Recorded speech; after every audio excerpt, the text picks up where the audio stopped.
여러분 성경 구절을 많이 외우시는지 모르겠습니다. 저는 이 청년 시절에 구절을 참 많이 암송했거든요. 근데 이제 시간이 지나고 어느 순간부터 암송하지 않다 보니까 외웠던 구절, 말씀들이 희미희미하고 잘 떠오르지 않습니다. 늘 하나님 말씀 외워야지 마음을 먹다가 계속 미루다가요. 이제 더 이상 미루지 않고 한 주에 딱 한 절씩 외우고 있습니다. 딱 한 절씩. 그렇게 외우고 시작한 지 이제 7주 됐는데요.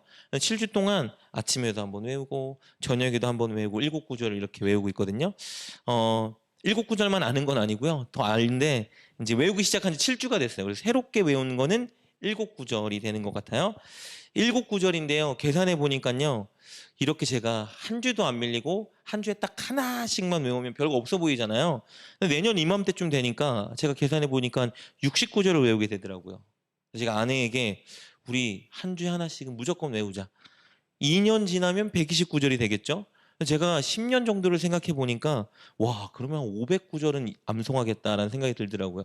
그래서 한 주에 한 절씩만 무리하지 않고 복습하면서 계속 외웠더니 저에게 은혜도 되고 또 앞으로 하나님이 나에게 어떤 복을 주실까 기대도 되는 것을 많이 느끼고 있습니다. 여러분도 한 주에 꼭 하나씩 한번 실천해 보셔서 함께 은혜를 나누는 기회를 가졌으면 좋겠습니다. 제가 이렇게 성경 구절 암송으로 설교를 시작했는데요. 여러분 혹시 우리나라 그리스도인들이 가장 많이 외우고 있는 성경 구절이 뭔지 아시나요? 이것에 대해서 제가 알아보니까 여론조사를 실시한 기관이 없기 때문에 정확한 데이터를 근거로 말씀드리긴 어렵더라고요. 그래도 제가 인터넷도 찾아보고 서적도 찾아봤더니 가장 많이 외우고 있는 성경 암송 구절로 대부분 두 개를 꼽고 있는 것을 발견했습니다. 첫째는요, 시편 23편 1절 말씀, 아마 여러분도 아실 거예요. 여호와는 나의 목자시니 내게 부족함이 없으리로다. 여러분, 이 구절은요, 우리나라 기독교 백화점에 가면 액자로 가장 많이 있는 암송 구절이래요. 가장 많이 팔리고 가장 인기 있고 사랑받는 암송 구절 중에 하나라고 합니다. 여호와는 나의 목자시니 내게 부족함이 없으리로다. 이거 다음에 성도님들이 많이 외우고 있는 구절은 무엇일까? 제가 곰곰이 고민하고 생각해 봤거든요. 그랬더니 데살로니가전서 5장 17절 19절 말씀인 것 같아요. 너무 잘 아는 말씀일걸요. 제가 뭐지? 이렇게 생각은 안 하셔도 첫 글자 딱 말하면 알 거예요. 항상 기뻐하라. 쉬지 말고 기도하라. 범사에 감사하라. 이는 그리스도 예수 안에서 너희를 향하신 하나님의 뜻이니라. 동의하시는지 모르겠어요. 제가 아내에게 한번 테스트 해보려고 내가 앞 글자만 말할 테니까 생각나는 대로 쭉 성경 구절 말해봐서 제가 아내에게 항상 했더니 아내가 기뻐하라, 쉬지 말고 기도하라, 범사에 감사하라. 몇 장 몇 절이야? 이거는 모르는데 어쨌든 이 내용은 다 알고 있더라고요. 그래서 여러분도 아마 다 아실 것 같아요. 그만큼 우리나라 설교에서 많이 쓰이는 구절이기도 하고 많은 성도님들이 암송할 때 도전하고 외우는 구절이기도 합니다.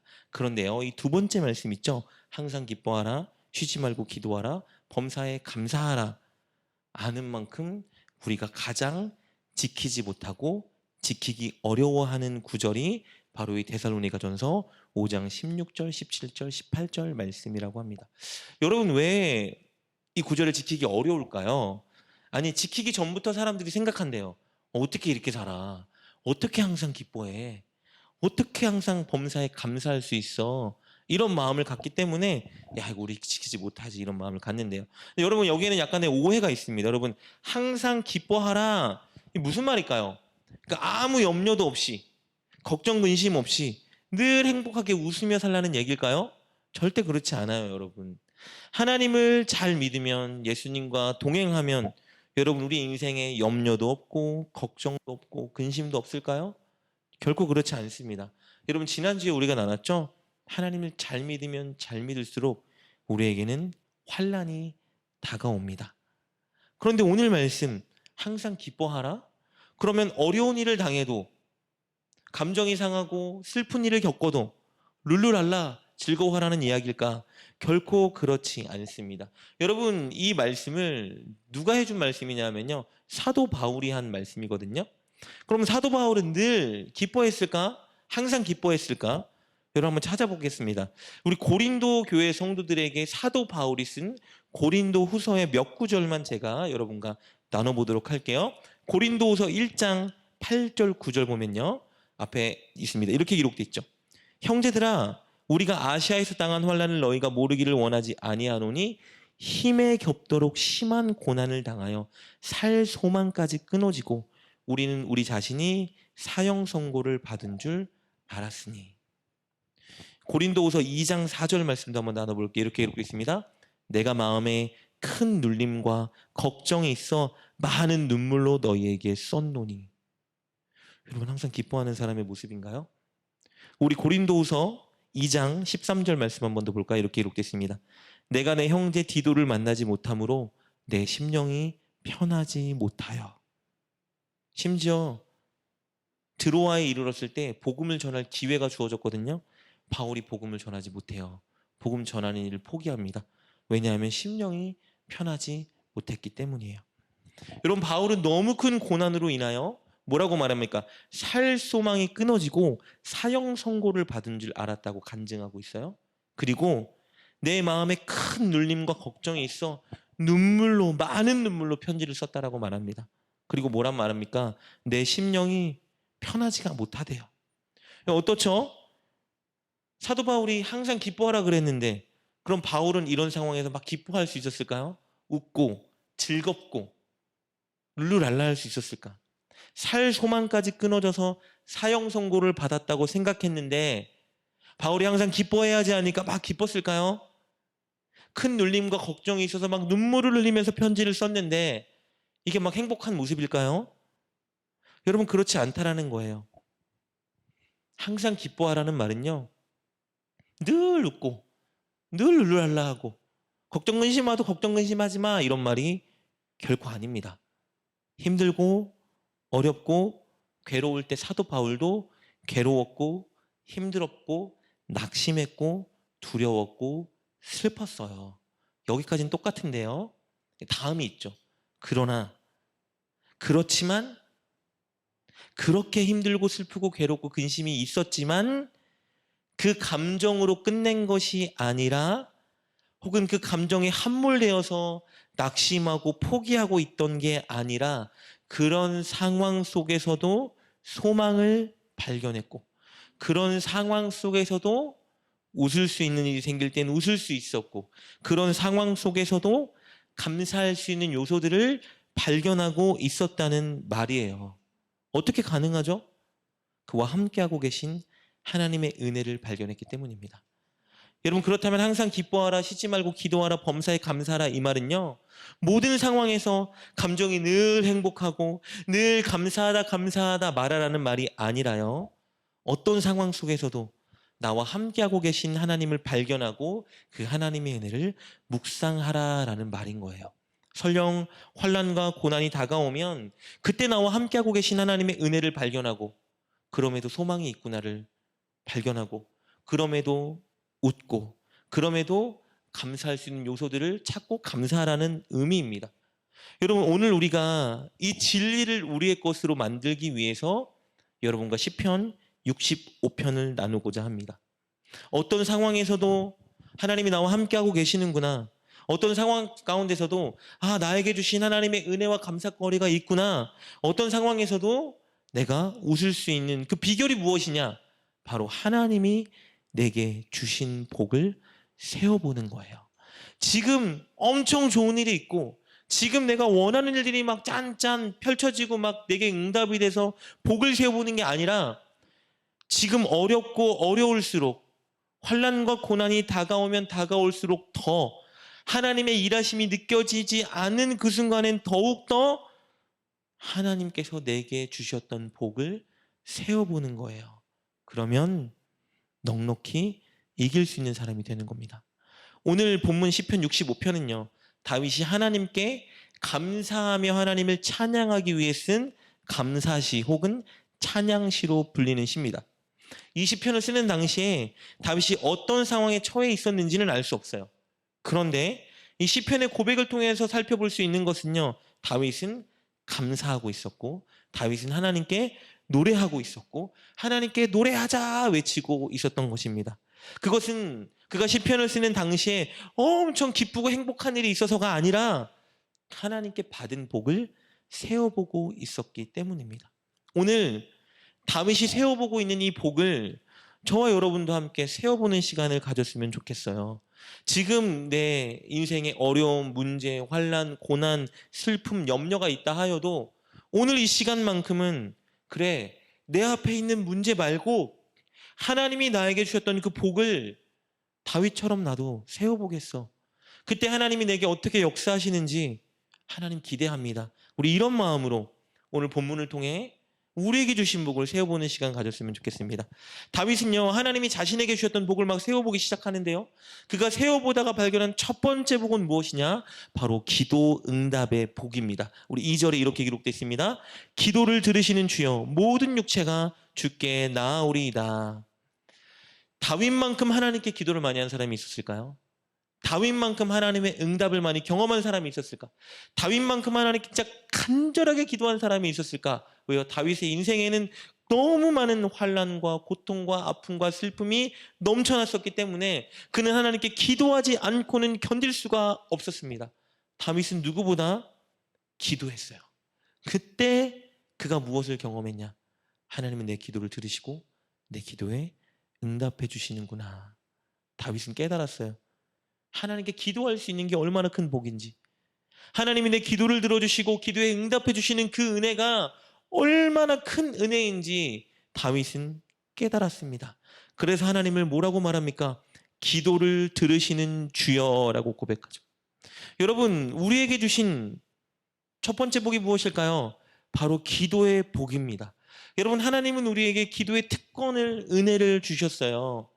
우리가 힘들 때, 우리가 괴로울 때, 우리가 슬플 때, 우리 인생에 너무 많은 문제들이 다가올 때 우리가 인생을 포기하지 않을 수 있는 비결이 뭐죠? 기도예요. 기도. 하나님께 다 털어놓을 수 있는 기도를 하나님이 우리에게 특권으로 주셨습니다. 우리가 하나님께 기도하면 하나님은 우리의 작은 신음소리까지 들으신다 말씀하세요. 다 알고 다 보고 내가 하나님께 간구하는 그 모든 소리를, 아니 그 마음을, 그 안에 담긴 내 슬픔까지도 하나님은 다 듣고 계십니다. 그래서 지금 당장 뭔가 짠하고 역사하진 않는다 하여도 우리 하나님은 이미 일하기 시작하십니다. 여러분, 이것이 얼마나 큰 은혜입니까? 우리는 이 기도의 은혜, 여러분 특권을 마음껏 사용해야 돼요. 하나님이 주신 이 기도, 돈 내지 않고 무엇도 지불하지 않고 우리가 마음껏 하나님께 외칠 수 있는 이 기도, 그리고 어떤 기도든 다 듣으시고 위로하시고 우리를 공감하시고 그리고 우리를 회복시키실 그 약속도 우리에게 더불어 주어 주셨습니다. 여러분, 그러니 우리는 감사해야 합니다. 우리가 이렇게 이 시간에 기도할 수 있는 것이 감사하고, 슬픈데 눈물을 흘리며 기도할 수 있는 것도 감사하고, 하나님 앞에 털어놓고 마음껏 하소연할 수 있는 것도 감사하고, 이 순간 모든 것이 다 감사하는 것이에요. 여러분, 늘 하나님 주신 이 기도의 은혜 잊지 마시고, 여러분에게 주신 이 첫 번째 은혜, 무엇과도 바꿀 수 없고 무엇으로도 대신할 수 없는 이 은혜를 날마다 기억하시며 여러분 감사로 주님께 기도하는 여러분 되시길 주님의 이름으로 축복합니다. 다윗이 하나님께 받은 이 복을 세어보다가 발견한 두 번째 복은요, 바로 죄사함의 은혜입니다. 3절 이렇게 기록되어 있습니다. 죄악이 나를 이겼사오니 우리의 허물을 주께서 사하시리이다. 여러분, 다윗이 먼저 뭐라고 말하냐면요, 죄악이 나를 이겼다라고 말해요. 무슨 말입니까? 내가 죄를 지으면 안 되는 걸 알지만 결국 죄를 지었습니다. 실수하고 넘어지고 하나님 죄를 지었습니다. 그럼 어떻게 하죠? 처벌받아야죠. 이제 처벌받겠군요. 그런데 이때 어떤 은혜가 임한 거예요? 하나님의 용서의 은혜가 임한 것입니다. 여러분, 우리가 지은 죄대로 하나님께서 우리를 채찍하시고 벌하셨다면 우리는 아무도 살아있지 못할 거예요. 온전하게 이렇게 하나님을 예배할 수 없을 겁니다. 우리가 죄를 질 때 하나님은 이미 우리를 용서할 준비를 다 하고 계십니다. 그래서 우리가 솔직하게 하나님 죄송합니다, 용서해 주세요, 진심으로 이 말 한마디 던질 때 하나님은 오케이, 좋아, 용서할게, 괜찮아, 다시 시작해보자 하시는 분이에요. 다윗은 이 죄사함의 은혜를 경험했습니다. 여러분, 우리에게 이 동일한 은혜가 주어져 있습니다. 여러분, 우리 다윗처럼, 아니 다윗은 비교할 수 없게 늘 죄를 짓잖아요. 마음으로, 생각으로, 입술로, 행동으로 얼마나 많은 죄를 짓고 살아갑니까? 때로는 죄책감에 시달리기도 하고, 때로는 하나님이 벌하시는 거 아닌가 두려워하기도 하지만 그렇지 않습니다. 하나님은 우리가 죄를 지은 그 순간 우리를 용서할 준비를 하고 계십니다. 우리는 솔직하게 우리의 모습을 돌아보고, 하나님 진심으로 회개합니다, 용서해 주시고 돌이키게 하여 주시옵소서라고 할 때 우리를 용서해 주십니다. 바로 우리를 벌하시는 분이 아니라 우리를 참을 수 있는 데까지 참으시고, 우리가 진심으로 회개할 때 무엇보다 기뻐하시고, 그래 됐어, 다시 하자 라고 말하시는 분이에요. 특별히 여러분, 그것을 위해 하신 일이 무엇입니까? 예수 그리스도께서 십자가에 달려 죽으셨습니다. 여러분, 그분의 목숨을 십자가에 달려 우리를 위해 죄의 대가로 지불하게 하신 거예요. 그러니 여러분, 우리가 죄를 지을 때, 회개할 때, 여러분, 우리가 이 회개하는 은혜는 그냥 우리가 상상하는 것 이상의 은혜인 거예요. 내가 회개할 때마다 예수님의 십자가의 죽으심을 기억해야 되는 거예요. 예수님의 핏값을, 이 오늘 이 하나님 죄송합니다 이 한마디를 위해서 다 지불해 놓으신 하나님의 그 은혜, 얼마나 감사합니까? 바울은 고백하는 거예요. 이 하나님, 우리에게 셀 수 없는 은혜를 주신 하나님, 죄악이 나를 이겼으나 우리의 허물을 주께서 사하십니다 라고 고백하고 있었던 것입니다. 우리는요, 날마다 죄를 짓고 삽니다. 여러분, 누구 한 명 온전히 살 수 없어요. 생각이든 마음이든. 여러분, 악을 행하는 것만 죄입니까? 하나님 말씀에 순종하지 않고 살아가는 것도 죄예요. 우린 늘 죄를 짓고 있잖아요. 그런데 우리에게 소망이 있는 것은 무엇입니까? 하나님의 죄사함의 은혜가 우리에게 주어졌다는 것입니다. 여러분이 이 은혜를 소홀히 여기지 마시고 늘 사용할 수 있는 여러분 되셨으면 좋겠어요. 아까 말씀드린 그 기도의 은혜, 여러분 하루를 살아가면서 놓치지 마시고 이 주신 큰 특권을 사용하시고 이 죄사함의 은혜를 늘 사용하며, 하나님 너무 감사합니다, 나 같은 죄인을 포기하지 않으시고 오늘도 회개하고 새로 살 수 있도록 십자가에 달려 죽으신 예수님의 은혜를 기억합니다 고백하며 여러분 감사할 수 있는 저와 여러분 되시길 주님의 이름으로 축복합니다. 이어서 다윗이 하나님께 받은 복을 세어보다가 세 번째 복을 발견했는데, 그것은 무엇이냐면요, 바로 예배입니다. 우리 4절입니다. 주께서 택하시고 가까이 오게 하사 주의 뜰에 살게 하신 사람은 복이 있나이다. 우리가 주의 집 곧 주의 성전의 아름다움으로 만족하리이다. 하나님이 택하셨다라는 거예요. 뭐로요? 하나님 백성으로, 하나님 예배 공동체로 세우셔서 이 성전에 나아가 하나님께 예배할 수 있게 하신 하나님이 은혜 얼마나 큽니까? 하나님의 뜰에서 하나님을 예배하는 사람은 복이 있습니다, 그가 말하고 있어요. 우리가 주의 집에 이 성전의 아름다움으로 너무 만족합니다라고 말하죠. 여러분, 성전이 그렇게 아름다울까요? 그렇지 않아요. 크지도 않고 웅장하지도 않은 곳입니다. 왜 성전이 아름다워요? 그곳에 임재한 하나님의 은혜 때문입니다. 여러분, 이스라엘 백성들은 하나님께 택함 받았죠. 예배 공동체로 세움을 입었어요. 예배는 단순한 의식 행사가 아닙니다. 예배는요, 하나님이 당신의 백성과 만나 주시겠다고 만남의 장을 열어주신 것이고요, 하나님의 마음과 뜻을 말씀을 통해 그들에게 알려주시고, 그리고 구름기둥과 불기둥으로 내가 너희를 늘 책임지고 너희와 함께 할 거야, 이것을 보증해 주기 위해서 그들에게 허락하셨던 거예요. 우리는 어떻죠, 여러분? 우리 예배 공동체로 세워주셨잖아요. 우리는 다윗이 고백하는 이 고백은 비교할 수 없는 고백을 해야 돼요. 왜요? 당시에 예배하려고 그러면 어떻게 예배해야 되는지 아시죠? 여러분, 흠이 없는 소나 양이나 비둘기 염소를 준비해야 됩니다. 그래서 이것을 끌고 나가야죠. 내가 칼로 목을 따고 배를 가르고 가죽을 다 벗겨요.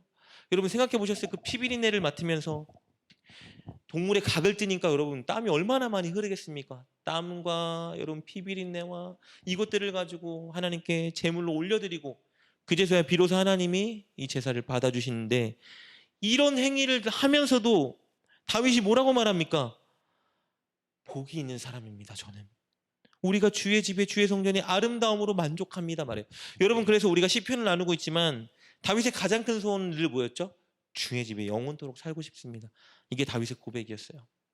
특히 도망자의 신세로 놓여 있을 때는 성전을 바라보면서 하나님, 제가 주의 집에 살고 싶습니다. 제 소원은 영원히 주의 집에 거하는 것입니다. 왜요? 그곳에 예배를 하며 하나님과 교제하고 싶었기 때문이에요. 여러분, 우리는요, 그런 게 필요가 없어요.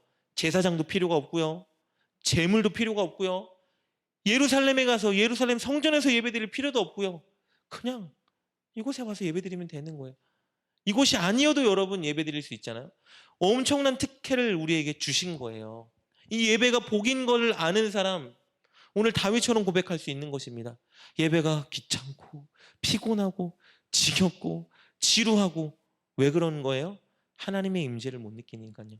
하나님과 교제하지 못하니까 지겨운 거예요. 그런데 여러분, 다윗은 뭐라고 말합니까? 일평생의 소원이 주님, 저는 늘 주의 집에 거하며 영원히 살고 싶습니다 말하는 거예요. 왜요? 성전에 임재하신 하나님의 그 은혜를 그가 맛보았기 때문입니다. 여러분, 우리도 마찬가지입니다. 성령님이 어디 계십니까? 우리가 예배할 때 하늘에서 내려오시나요? 우리가 제물을 드리면 하나님이 그 제물이 향이 올라갈 때 하나님이 내려와 받으시나요? 성령님은 지금 저와 여러분 마음에 거하신다고 말씀하시잖아요. 우리는 어느 곳에서든 하나님을 예배할 수 있는 예배 공동체가 되었습니다. 그리고 이렇게 교회라는 것을 허락해 주셔서 우리가 하나님의 말씀을 듣고 하나님의 마음을 깨닫고 함께 기도하고 함께 찬양할 수 있는 엄청난 특권을 주신 거예요.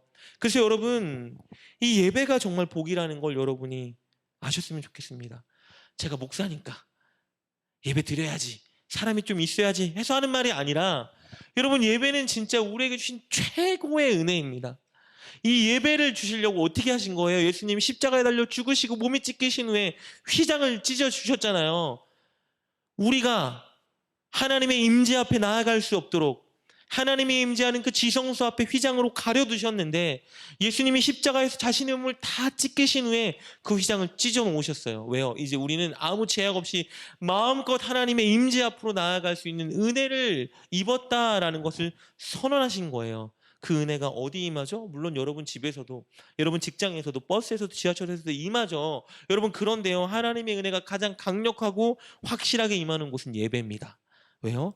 하나님의 말씀이 선포되고 하나님께 기도하고 하나님을 향한 찬양이 있는 여러분, 이 예배가 진정 하나님의 임재와 하나님의 은혜를 강력하고 확실하게 누릴 수 있는 곳입니다. 이 은혜를 여러분 우리에게 주셨잖아요. 여러분, 이 은혜만으로도 감사할 수 있는 여러분 되셨으면 좋겠습니다. 늘 예배 올 때마다 여러분 이 은혜를 기억하셨으면 좋겠어요. 아, 오늘도 가네. 가니까 가야지. 아, 이게 아니라 오늘은 나에게 어떤 은혜를 주실까?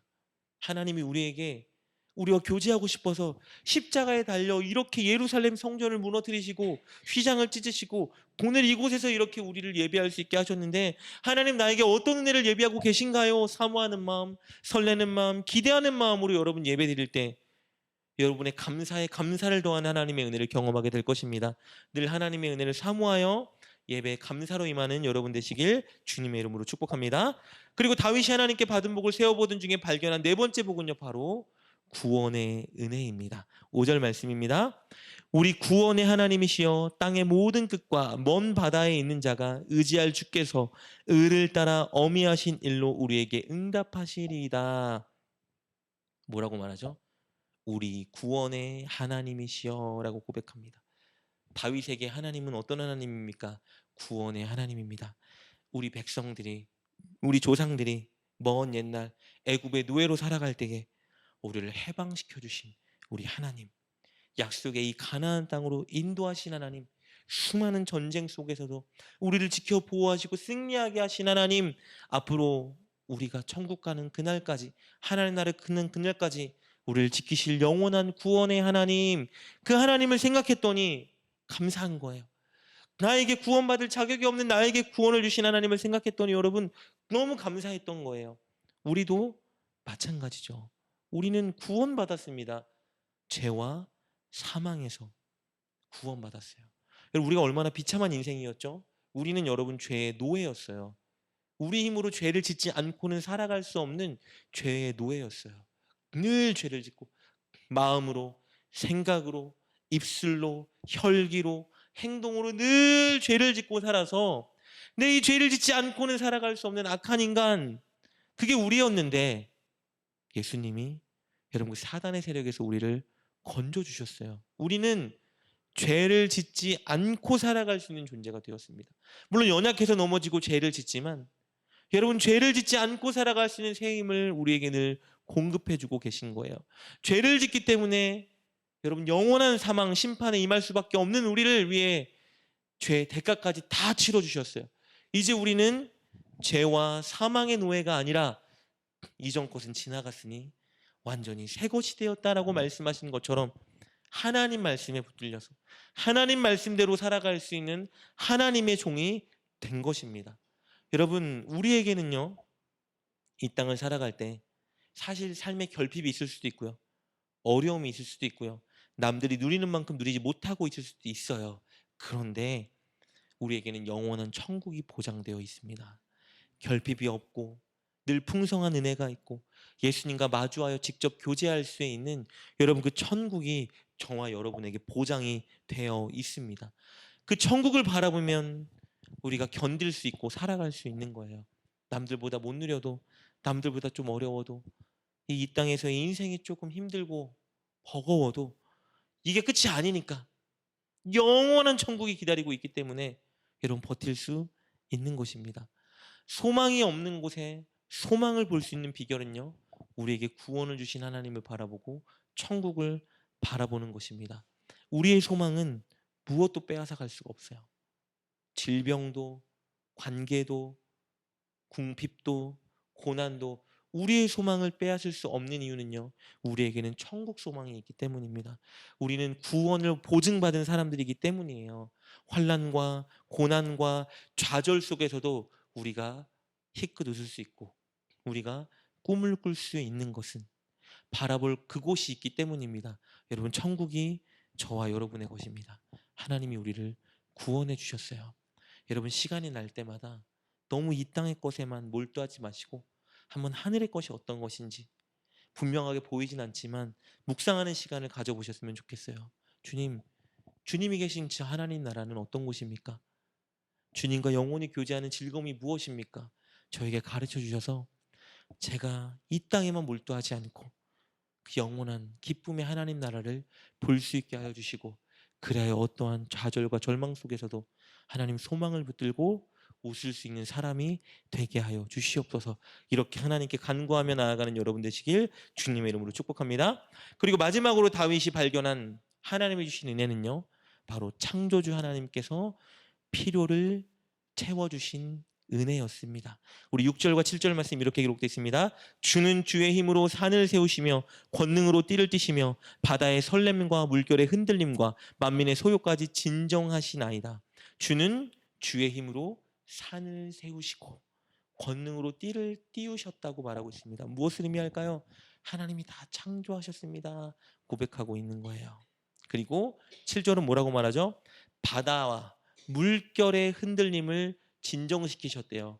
여러분, 많이 나눴죠? 바다와 물은요, 보통 구약시대 때 암흑, 그리고 사단의 세력, 그리고 무질서, 혼돈, 이런 것들을 의미합니다. 하나님께서 이 모든 것들을 다 여러분 진정하게 만드셨다는 거예요. 무슨 말일까요? 우리가 살아갈 수 있도록 이 땅을 만드시고 우리가 살아갈 수 있도록 아름다운 질서를 다 잡아 놓으셨다라는 거예요. 다윗은요, 진짜 하나님이 창조주라는 사실을 늘 인지하고 살았어요. 그 증거가 뭐냐면요, 밤하늘의 별을 보다가 그가 하나님을 노래합니다. 여호와 우리 주여, 주의 이름이 온 땅에 어찌 그리 아름다우신지요. 저 밤하늘에 하나님의 손으로 수놓은 별을 보오니 하나님 너무나 감격스럽습니다. 하나님, 사람이 무엇이간데 하나님께서 만드신 저 모든 아름다운 하늘에 비교할 때에 이렇게 미천하고 부족한 죄인 같은 우리를 어찌하여 이렇게 사랑하십니까? 그가 찬양하며 눈물을 흘리죠. 어떻게 가능했을까요? 그는 늘 모든 것을 통해 하나님을 본 거예요. 하나님이 창조한 모든 것을 통해 하나님을 봤습니다. 태양을 통해 하나님을 보고요, 바람을 통해 하나님을 보고요, 비가 내릴 때 하나님을 생각하고요, 밤하늘의 별을 보며 하나님을 떠올린 거예요. 왜요? 하나님은 모든 걸 만드신 창조주이기 때문입니다. 여러분, 하나님이 어디 있습니까? 우리 마음에 있죠. 하나님의 증거가 무엇입니까? 여러분, 모든 것이에요. 모든 것이 다 하나님이 살아계시고 하나님이 능력 있다는 증거입니다. 우리와 함께 하신다는 증거예요. 바울은 그것을 인정하며 산 것입니다. 산을 볼 때마다 인정했겠죠. 주는 주의 힘으로 저 산을 세우셨습니다. 바다를 볼 때마다 주님을 봤겠죠. 하나님이 바다의 흑암의 세력들을 하나님께서 잠잠하게 하셨습니다. 꽃을 볼 때에, 여러분 나무를 볼 때에, 풀을 볼 때에 하나님의 은혜를 본 거예요. 그래서 그가 뭐라고 말합니까? 이렇게 아름답게 터전을 잡으시고 우리에게 필요를 공급해 주셨습니다. 우리 9절 10절 말씀 이렇게 기록되어 있습니다. 땅을 돌보사 물을 대어 심히 윤택하게 하시며 하나님의 강에 물이 가득하게 하시고 이같이 땅을 예비하신 후에 그들에게 곡식을 주시나이다. 주께서 밭고랑에 물을 넉넉히 대사 그 이랑을 평평하게 하시며 또 담비로 부드럽게 하시고 그 싹에 복을 주시나이다. 다 누가 했다라는 거예요? 다 하나님이 했다라는 겁니다. 그리고 우리에게 복을 주셨다라고 말하죠. 풍년을 주셨다 말하는 것입니다. 여러분 하나님께서 곡식이 잘 자랄 수 있도록 모든 여건을 다 준비해 두셨고 단비를 내려주시고 여러분이 새싹들이 자랄 수 있는 복을 그들에게 주셔서 우리의 필요를 채워주신 하나님 감사합니다 고백하고 있는 것입니다. 여러분 다윗이 찬양한 이 하나님은 우리의 하나님이십니다. 우리의 필요를 아시고요. 우리의 필요를 채워주시는 우리의 창조주 하나님이십니다. 물론 우리가 사치할 정도로 우리에게 채워주지 않는 경우도 있고요. 우리가 마음껏 다 누리도록 우리에게 모든 걸 주지 않을 수도 있어요. 그러나 여러분 우리에게 필요한 모든 것은 주셨습니다. 우리에게 해를 주셨고요. 비를 내려주셨고요. 저와 여러분에게 살아갈 수 있는 건강을 주셨고요. 우리에게 산과 바다와 나무와 풀과 꽃을 주셨고요. 먹고 살아갈 수 있는 음식을 허락해 주셨고요. 입을 수 있는 옷을 주셨고요. 여러분 우리에게 모든 걸 다 주셨습니다. 하나님이 주신 것임을 인정할 때에 하나님이 주신 것을 세어볼 때에 이 하나님의 은혜가 얼마나 감사한지 다윗처럼 고백할 수 있는 것입니다. 여러분 오늘 본문에서 다윗이 세어보니 수많은 복들 하나님께 받으니 무수히 많은 복들 세어보기에도 벅차니 모는 복들 여러분 이거 사실 다 우리가 지금 이미 다 받고 누리고 있는 복들입니다. 여러분 특별히요 이 기도의 특권과 은혜와 응답 어떤 상황에서도 우리가 누릴 수 있는 복이죠. 먹물보다 더 검은 우리의 죄를 용서해 주신 죄사함의 은혜 어떤 상황에서도 누릴 수 있는 복이고요.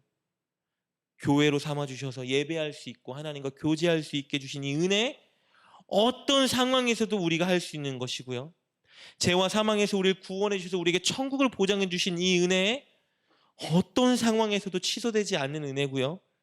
이 땅을 창조해 주셨고 오늘 이렇게 살아갈 수 있도록 필요를 채워주신 은혜는요. 우리가 늘 날마다 어느 곳에서든 누리는 은혜입니다. 자, 무슨 말이냐면요. 오늘 본문을 통해서 살펴보니 이 복은 어떤 복들이에요?